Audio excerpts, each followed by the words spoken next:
চিত্রনায়িকা পপির কি সমস্যা? তার বোন এবং তার মা তাকে ডিস্টার্ব করছে।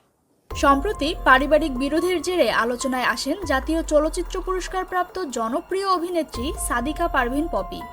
যে কদিন বাঁচতে চাই, একটু সুন্দরভাবে বাঁচতে চাই, একটু ভালো থাকতে চাই।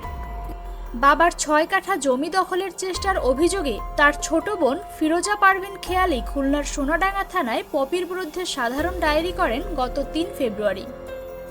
পাল্টা প্রতিক্রিয়ায় পপিও একই থানায় মা, ভাই ও বোনের বিরুদ্ধে জিডি করেন। এ প্রসঙ্গে জানতে চাইলে পপি বলেন, আমার বিরুদ্ধে আনা অভিযোগের কোনো সত্যতা পাওয়া যায়নি।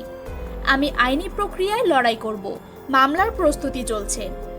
তিনি আরও জানান, ৬ কাঠা জমির দলিল তার নামে থাকলেও পরিবারের অন্য সদস্যরা সেটি দখলে রেখেছেন। আমার টাকা চুরি করে আমাকে মারা প্ল্যান করেছে, আমাকে খুন করে ফেলার জন্য টাকা দিয়েছে খুনিকে। সামনের অংশের জমিতে তারও অধিকার রয়েছে, তবে তা অস্বীকার করা হচ্ছে। এমনকি সেখানে নির্মিত ঘর থেকে আসা ভাড়ার টাকাও তিনি পাচ্ছেন না। শুধু জমি নয়, পপির অভিযোগ পারিবারিক সম্পর্কেও। তিনি বলেন, নিজের শখ আহ্লাদ ভুলে গিয়ে পরিবারের জন্য সব করেছি, অথচ আমার মা আমার স্বামী ও সন্তানকে মিডিয়ার সামনে বাজেভাবে উপস্থাপন করেছেন। ওর আব্বা বেঁচে থাকতে যদি এগুলো করতো, ওর বাপ এগুলো সামাল দিতে পারতো। আমি কখনো ঘরের বাইরে ওই কোর্ট কাছারি আদালত করি নাই, এই পপির এই অত্যাচার ভোগ করি নাই।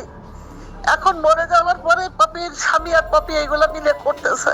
পপি আরও জানান, তার শ্বশুরবাড়িতেও মিথ্যে কথা বলে তাকে অসম্মানিত করার চেষ্টা করা হয়েছে। এত কিছুর পরও পপি দৃঢ় মনোবল নিয়ে আইনি লড়াই চালিয়ে যাওয়ার ঘোষণা দিয়েছেন। তিনি বলেছেন, আমি অন্যায়ের বিরুদ্ধে লড়াই করব, ন্যায় বিচার পাবো বলেও বিশ্বাস করি।